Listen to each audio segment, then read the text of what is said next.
لوگ اب دھیرے دھیرے کیش کے بجائے ڈیجیٹل طریقے سے پیسے لین دین کر رہے ہیں۔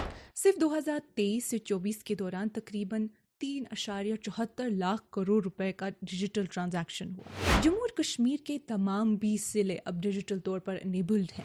اب فائنینشیل ڈیسیجن صرف مردوں تک محدود نہیں ہیں۔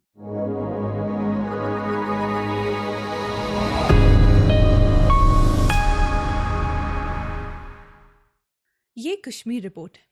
آپ سب کا خوش آمدید۔ میں ہوں آپ کی میزبان امائمہ ریشی۔ حالات حاضر پر مبنی اس تفصیلی رپورٹ کے تسلسل میں آج بات ہوگی کشمیر کی کیش لیس اکنامی پر۔ آخری چند سالوں میں جموں اور کشمیر نے اپنی معاشی صورتحال میں ایک زبردست تبدیلی دیکھی ہے۔ لوگ اب دھیرے دھیرے کیش کے بجائے ڈیجیٹل طریقے سے پیسے لین دین کر رہے ہیں۔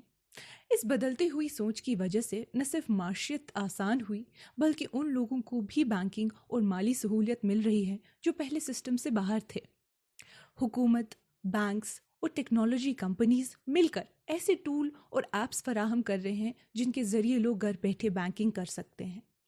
یہ کیش لیس سسٹم نہ صرف ٹرانسپیرنسی لا رہا ہے بلکہ لوگوں کو اپنی معاشی زندگی بہتر بنانے کا موقع بھی دے رہا ہے، چاہے وہ شہری ہو یا دیہاتی۔ کیش لیس کشمیر کا خواب بھارت کی ڈیجیٹل ترقی کے مشن کے ساتھ جڑا ہوا ہے، جس کا مقصد یہ ہے کہ لوگوں کو آسانی، حفاظت اور بہترین مالی سہولتوں کے ذریعے اختیار دیا جائے۔